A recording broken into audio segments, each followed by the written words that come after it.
seamless transport is very important for the future, because you see, unless you have seamlessness, you cannot promote, let's say, public transport. Public transport, the biggest problem is that the first leg and the final leg will always be different from the mode you are using. For example, a bus, you have to actually walk to the bus and then you have to also walk at the destination.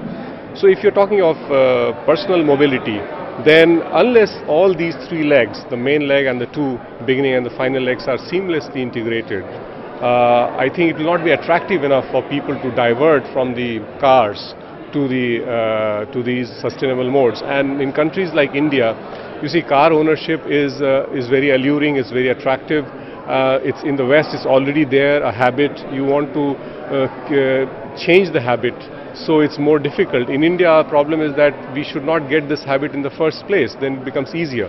So for that we must, but then alternative has to be given. We just can't say that, you know, we must use public transport if the public transport is not seamless enough.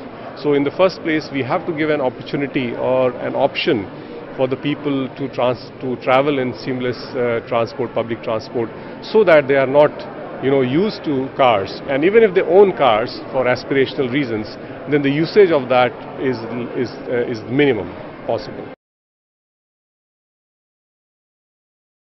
I think it's more, I think, about managerial. For example, you know, I'll give you the example of Delhi Metro. So Delhi Metro is hugely successful today in terms of ridership. People are happy. But the person who created the metro, Mr. Sridharan, he says that his biggest regret is that he did not think of the buses, the feeder connectivity to the metro. So if he says that if he had planned the connectivity of feeder buses going up to the metro point, it would have been much better.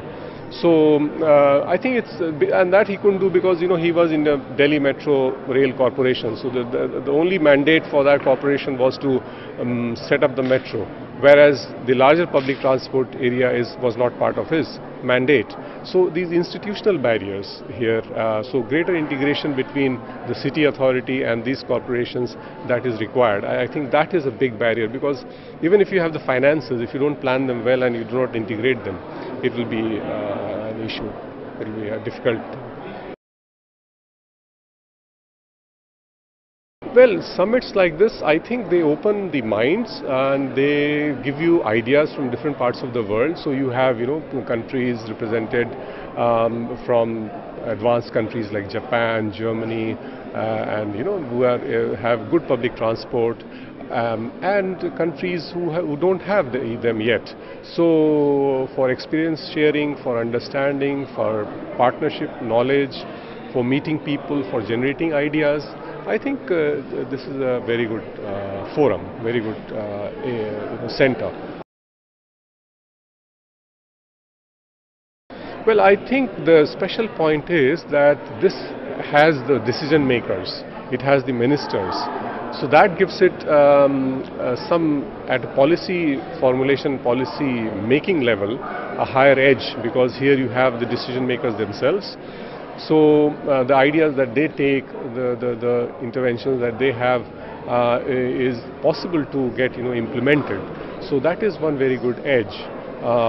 It might not be very rigorous in the analysis like the most other conferences are, academic conferences, but I think there is an attempt in having the parallel sessions, so those parallel sessions can be more rigorous and so on, and you can then have a good blend of both, the little bit of rigor, more extra rigor, but I think also the publications of the JTRC which come out also, you know, they supplement thing by giving you that kind of rigor, also academic rigor, which is also required.